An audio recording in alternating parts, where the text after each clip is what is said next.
Servus Männer, it's Red Pill Germany again. We all have seen it so many times before. Yesterday's conspiracy theory becomes today's fact, and in some cases, even today's mainstream media news article. Yeah, if you want to join me today on a little stroll through this or in this beautiful autumn forest, I can tell you a little bit about that and the possibility of a blackout in Germany and in Europe this winter. I talked about this before in the context of energy prices and many Germans trying to get firewood now for the winter or alternative fuels, as they fear that the conventional ones, electricity, gas, oil, will become very pricey or maybe even unavailable at times. And that was more based on what the consumer or what the citizens, what the people think, or that more and more people become conscious of that fact. But it wasn't really, at least I didn't notice it back then that much. It wasn't in the mainstream media. It was definitely not in the state media. All the politicians still said, all the mainstream politicians, they still said that it's very safe and we don't have an electricity problem. Our grid is safe, etc., etc. But in the beginning of October now, so 1 week ago approximately, it was almost like in sync when a lot of German news outlets and even the state media, or the public broadcasting in Germany, they all of a sudden talked about a blackout and the increased danger of a blackout, and all of a sudden, as if they hadn't said the exact opposite for years.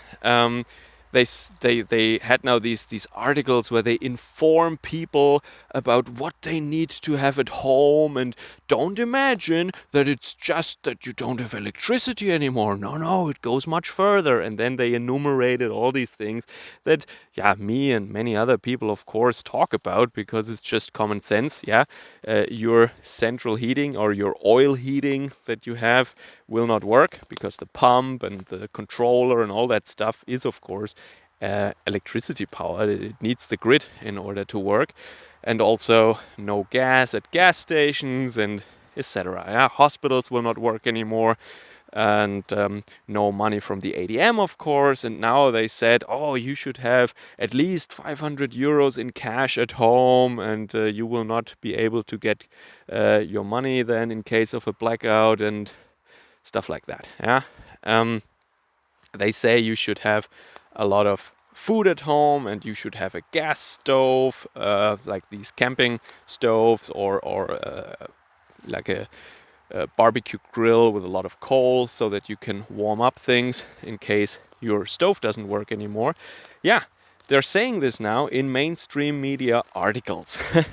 And of course, I don't need to tell you, you probably know all that the mainstream media, and Germany is no exception here, I think, they portrayed people who prep, people who take these things seriously, who at least maybe they don't have a bunker in their backyard, but they want to be prepared.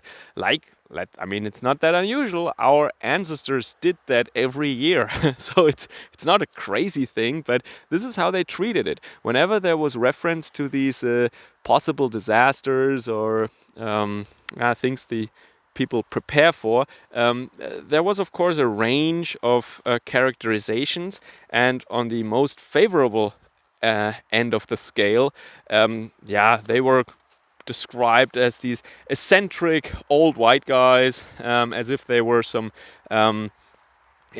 model train enthusiasts who have like 90 square meters of model train in their basement, and it's just an eccentric hobby for old white guys or something. This is how they described it in the most favorable way. And of course, you all know the other part of the spectrum, the other side, and that is that they're extremists and they're right wing and they want to make the people afraid, and they want to destabilize Germany, and they want to delegitimize our state and our government, and or foreign actors. They're Putin fans, and they're paid by the Kremlin to spread this propaganda, or it's even hateful, and so on and so on. I mean, it's completely nonsensical, because if you prepare for the winter like our ancestors did for thousands of years, yeah, that's not hateful. That's just being prepared. But what they refer to explicitly, of course, is the notion that our power grid is not 100% safe. But everyone who knows a little bit about it, yeah, they all know, it's common knowledge basically, that our power grid now is very much in danger, because we replaced, and yeah, this is a little bit of repetition here, but we replaced these nice base load, reliable energy or electric power sources like nuclear, coal. We replaced that with stochastic, weather-dependent energy sources, electricity sources, wind and solar. And day and night for solar is already a problem. But what if there is no wind and it is very dark in January and February, where we don't have many sun hours? Also, what does that do then to our power grid? Yeah. So, and especially now, I have to say, I don't want to go really conspiratorial here, but it, well, I would say there is a chance, because my thinking is always, when the elites, when the powers that be, when they place articles like that and they want to transfer this notion, or this, the awareness of these things, when they want to transplant that into the normie mind, into the public discussion, then they do that, of course, with something in mind. Maybe it's not true, but it's just I would say it's a feeling almost I have that, and I had that back then already when many years ago. A little tangent here, but this is how I think about these things.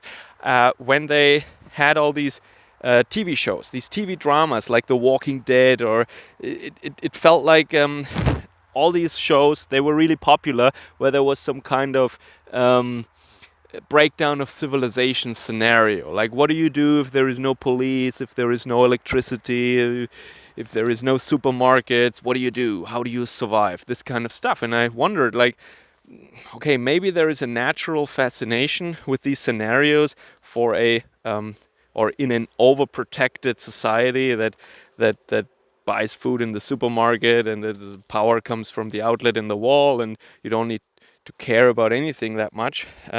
We're very much taken care of by modern civilization. Everything is nice and warm, and in summer you have the AC, and I think you get what I'm trying to say. Maybe there is a natural fascination with these kinds of scenarios, but I wondered, maybe they do this for a reason. And maybe a blackout will occur anyway, because of quote-unquote natural causes, because our electricity or our energy policy is as messed up as it is.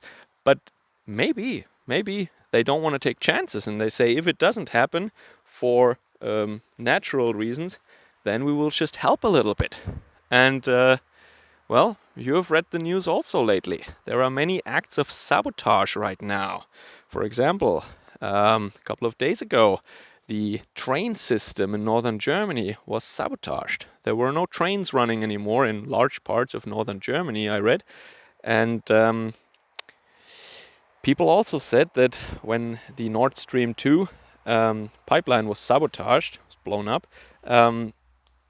there is a real possibility that also the power grid and also data cables, data cables at the bottom of the ocean, they could also become a target. And Europe is very, very susceptible to these kinds of attacks.